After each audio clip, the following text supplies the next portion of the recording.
شناختی کارت.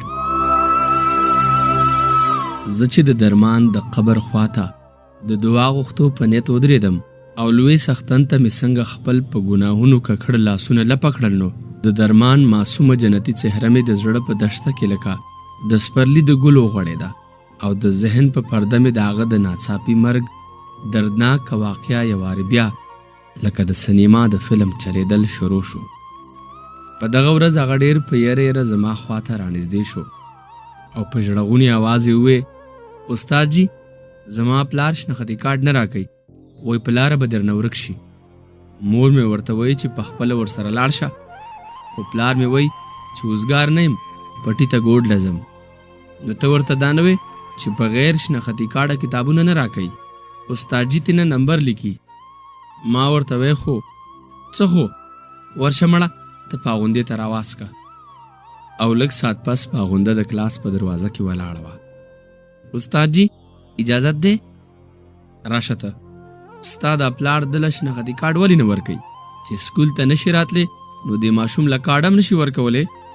استاد جي پلار مې وایي چې ورک بشي ترېنه، بیا بل ډېر په ګرانه جوړیږي. پرېږده مړې، د شناختی کارډ نه مراده د یورپ ویزه جوړه کړه. ته اوس داسې وکړه کور ته لاړه شه او په یوه منډه له کوره د پلار نوی کمپیوټرایز شناختی کارډ راوړه چې نمبر ترېنه ولیکم. ما سره ریکارډ کې ستا د پلار د کارډ زوړ نمبر لیکلی شوی دی. استاد ته به دې زه ویم چې پاغونده ما ورور سره کور ته کارډ پسې لیږلې ده او دغسې هغوی دواړه کور ته د پلار شناختی کارډ پسې لاړل. درمان او پاغونده د تیرو 3 کالو راسې دغه سکول کې داخل وو. درمان 2 او پاغونده 3 جماعت کې وه. دواړه سبق کې ښه تکړه وو. استاد پسې به سبق ویلو له پاسېدل. په 3 کاله کې پلار چرته سکول ته مخ نه و راښکاره کړی. داخلېدو دپاره هم غالبا تره راوستی و. ګینې کور یې د سکول نه څه دومره لرې نه و. د دغې بانډې د ماشومانو د پلارانو او مشرانو ټولو تقریبا دغه حال و. د وړو په سبق کې څه خاص دلچسپي نه لرله. ټوله ورځ به پټو کې په خپلو کارونو کې مشغول و. د سکول بریک کې به اکثر ماشومان په دې وجه نه راتلل، یا خو به پټي ته پلارانو پسې چای وړی او یا به ډوډۍ وړلو ته پاتې شوي وو. موږ به هم ماشومانو سره ډېره سختي نه کوله او د هغوی دغه لږه ډېره حاضري به مو غنیمت ګڼله. زما د خبرې اورېدو سره دغه ورور خور لکه په شنه منډه کور ته تلي وو، ځکه خو 15-16 منټه کې دننه زما خواته ولاړ و.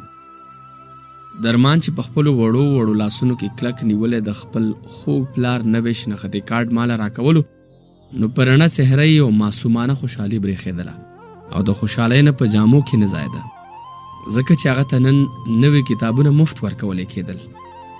راټک شنره ویم کمال دی وکړه.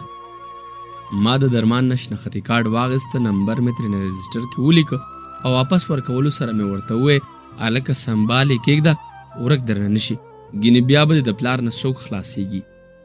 پاغوندې راته وویې استاد جي مال یې راکه، اسې نه د ده نه چېرته وغورځېږي.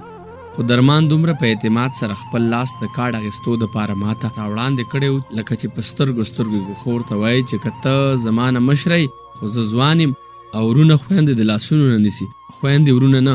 په خپل ځای کېناستو سره خور ته په داسې روبدار انداز وکتل چې د هغې د خولې نه بله خبره راونه وته او نیغه خپل کلاس ته روانه شوه.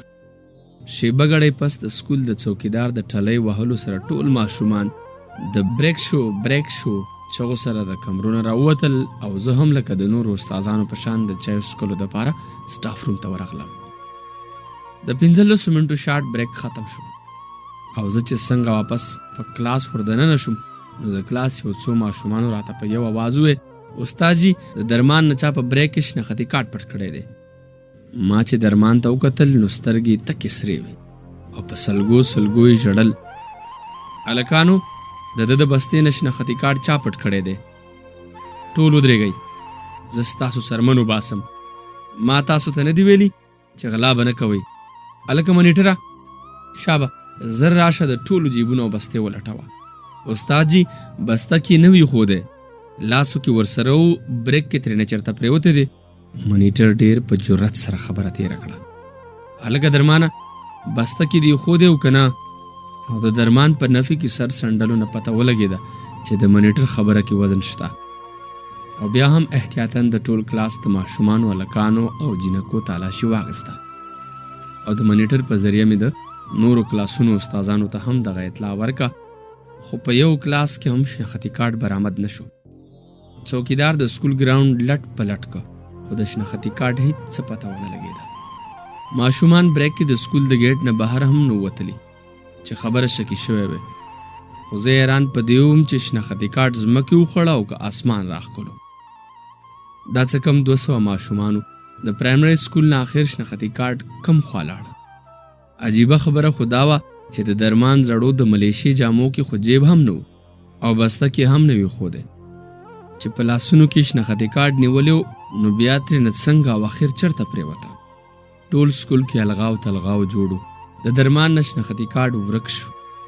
د درمان هسې هم خوله نه راټولېدله او چې پاغوندې ورته دا خبره هم وکړه نو تا ته دا جې نه وې که ورک دې که نو مړ به دې کم، چې ما درته وی چې مال یې راکه نو نه دې راکوم.